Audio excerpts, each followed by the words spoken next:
Freeview Plus, will it deliver more or less? And are postpaid mobile phone plans doomed to extinction?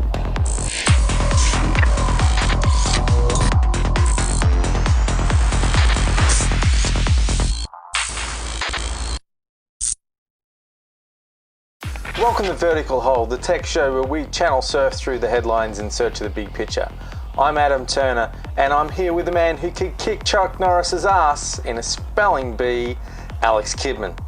Alex, what's new in tech? Online tailoring firm InStitchu has developed 3D body scanning kiosks which they're going to install in Australian shopping centres. The idea is that you jump inside, it takes a full body scan of you, and then they can tailor a suit directly to your needs. No word yet as to whether or not you'll be able to throw a 50-cent piece in the side to have a quick peek as people are being scanned.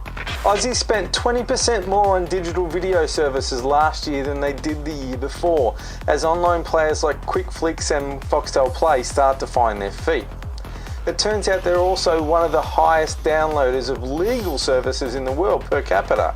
So while we might be pirates, it seems that when we get a good deal, we are prepared to pay. Apple's finally announced CarPlay, an integration service between mostly high-end vehicles at this stage and its iOS operating system. The idea is that CarPlay brings Siri and music and navigations into the dash of existing cars. It'll be interesting to see which vehicles get CarPlay and how well they relate to Australia's notoriously tough GPS and smartphone usage laws. And also, of course, whether or not they'll make any more sense than just buying a car phone windscreen mount. Melburnians will be pleased to hear that Public Transport Victoria has finally made its timetable available online through an API for services such as Google Maps. But don't run to the tram stop just yet. Unfortunately, they've done such a poor job of it that Google says they can't even use it. So Melbourne still remains the only capital city in Australia without its public transport on Google Maps. Adam, Freeview's recently announced its brand new service, Freeview Plus, but all you're really seeing are minuses, is that right? Well, I'm a bit worried about Freeview Plus. For people who haven't heard of Freeview Plus, it's a new service that's going to be built into televisions and set-top boxes and stuff like that, and it's built on a standard called HBB-TV. This is an international standard for combining broadcast television and video together.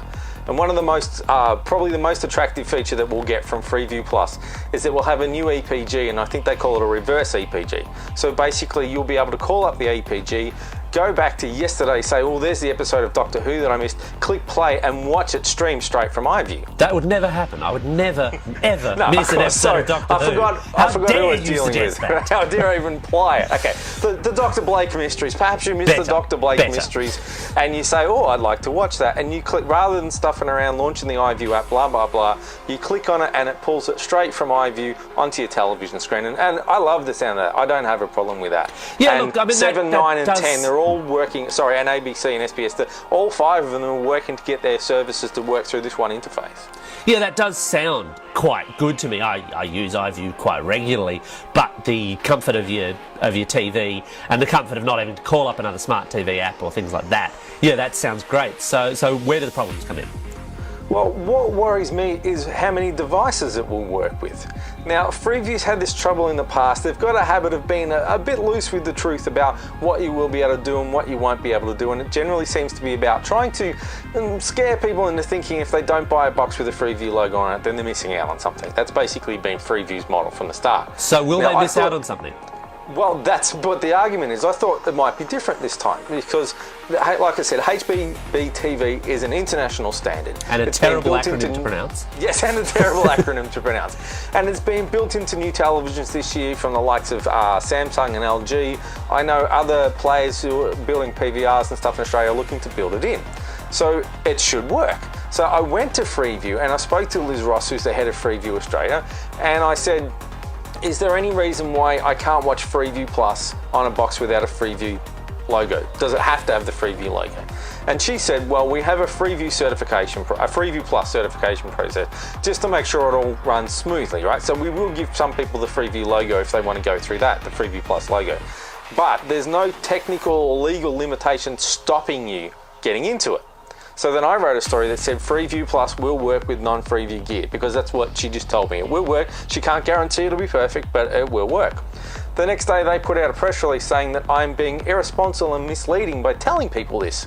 Telling them basically what she told me. Irresponsible, Ed. Yeah, I know. Who would have thunk it? You know, after all my years of charity and goodwill, apparently I'm irresponsible. They've got your number. So they've got my number for sure. So I said to them, sorry, I've totally lost what I was saying, but it was about Freeview Plus.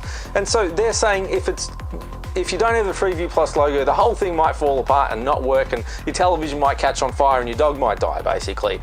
But they can't give you a good reason why. Now, the only legally reason I can speaking, see we should why, point out they didn't actually say that your dog might die. They didn't actually say. No, but I think the viewers get the idea. If you read between the lines, it was there. Subtle, very subtle.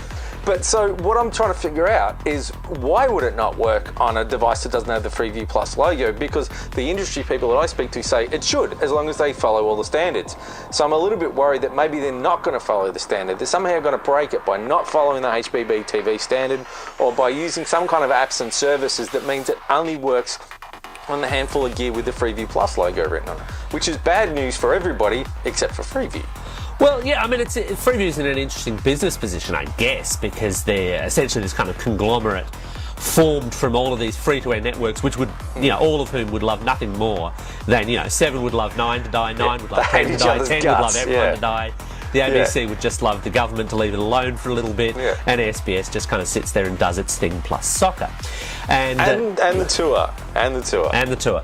But that bit of terrible stereotyping aside, it's responsible to those networks, and they're the ones, I suppose, who probably don't want people ad skipping, who don't want people fast forwarding quickly through things and stuff like that, who want to be able to control those things, which ultimately are the commercial networks' revenue sources. But you won't easily be able to skip ads on HBB TV. And my understanding at the moment, there's no even law that says how many ads you can cram into this thing, because it's not broadcast television. So it's a whole new platform for them. And I think they'd be more worried about getting as many people watching it as soon as possible rather than ad skipping. So you'd think they'd want it to work on as many things as possible. The TV makers would want it to work on as many things as possible. Viewers would want it to work on as many things as possible. I don't know that I agree, because, not that I'm saying that I want more ads. Believe me, I don't want more ads. But no, the thing to realise here, I think, is that the viewer of commercial TV is not the consumer of commercial TV. They don't have a business relationship with the commercial TV stations. This is That's true. The advertisers. The advertisers are actually paying for you and me. To watch. We're the product, not the programs. Yes. And in that context, the ads are what's ultimately important. And again, obviously, you have to leave ABC out of this, but they've got a different funding model, and who knows, within 6 months that might be different. But that aside, the advertisers are the ones that they answer to, and I think if Freeview, as a body that represents all of these networks, said, well, look, stuff the ads, nobody really likes the ads, well, they'd probably be speaking the truth. It's not a truth that they want to hear. I see the point that you're making, and I understand why they want to stop ad skipping, but to cripple the Freeview Plus service so it only works on a handful of devices is to totally miss the point. They need to think big picture. Yeah. Last year, Freeview came out with a new EPG. It only works on 2 or 3 PVRs. It's totally dead in the water. They're not even going to bother selling more PVRs that support it now. The same thing is going to happen to Freeview Plus. If it only works on 2 or 3 boxes, it'll be dead in 12 months. It'll sink like the Titanic. So Alex, Telstra recently kicked off its latest mobile phone plans, dubbed the New Phone Feeling.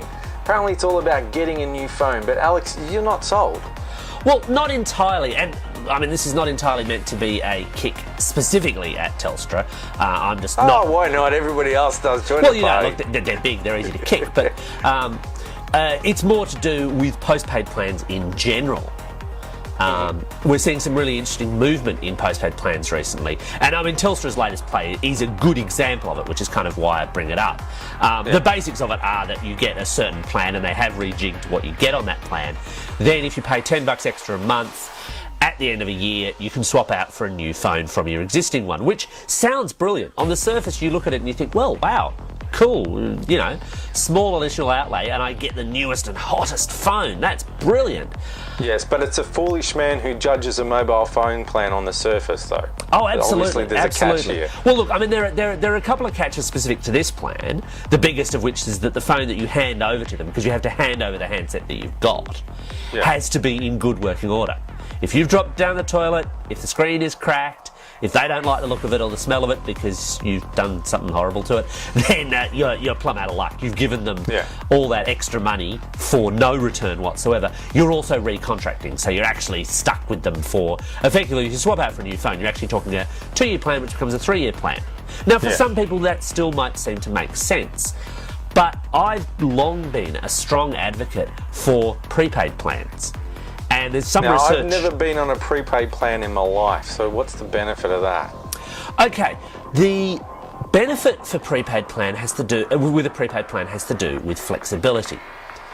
Essentially speaking, because a prepaid plan is quite obviously paid month by month, you can chop and change. And given we've had mobile number portability in Australia forever, effectively, in tech terms, it doesn't matter. If you want to chop and change between Telstra, between Optus, between Vodafone, between any of the virtual operators, you can do so, as frequently as you like. You might have to put up with a little bit of difficulty, when they port your number. Punch myself in the junk I'm not saying month. that everyone needs to do that, but you can also change within that carrier's plans quite easily, and most of them have differing plans depending on your differing needs, and this is where I think it really appeals.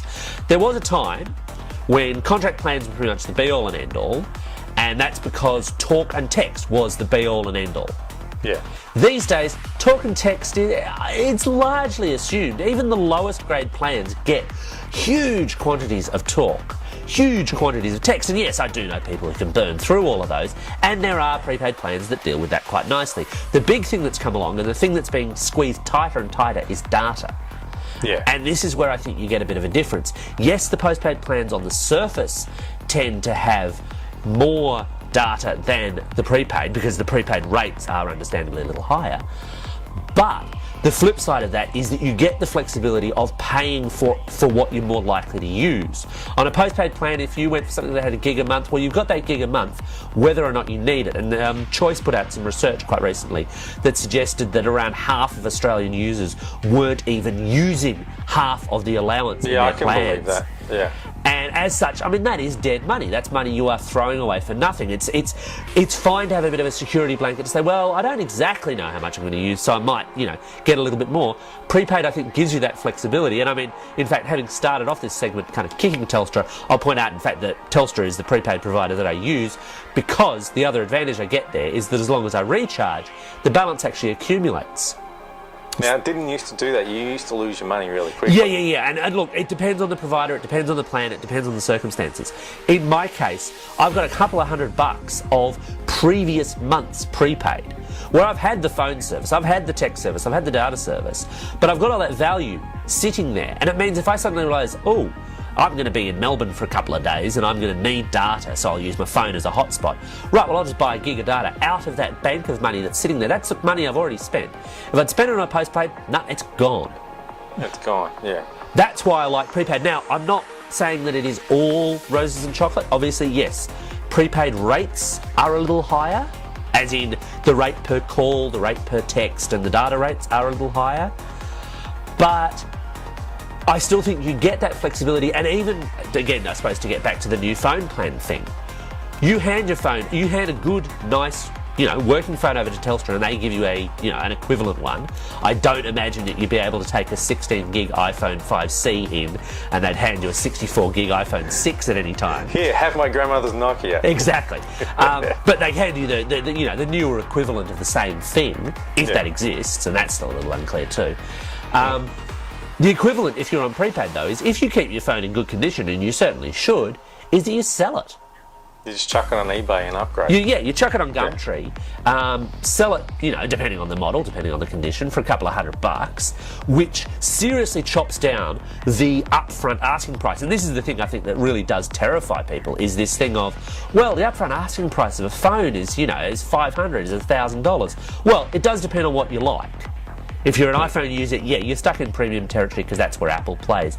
If you're an Android user, it's a big, wide market. Same's true for Windows Phone as well. But you can pick up quite a decent phone relatively cheap, and there are even real outliers in this case, like Google's Nexus, which is ridiculously cheap for what you get. Yeah, the Nexus 5 or some of the low-end Nokia Lumias are really good value for money because they're cheap phones, but they're not nasty phones, and you're not going to find anything near that price from Apple. Yeah, but I suppose the flip side of that, though, on the Apple side, is that they do tend to keep their value a bit longer. So, in fact, after that 12-month period, you probably can sell something that isn't an iPhone 5C for a reasonable sum of money. So that wraps it up for another episode of Vertical Hold. I'm Adam Turner, here with Chuck Norris's spelling nemesis, Alex Kidman. Inconceivable. We'll see you next time.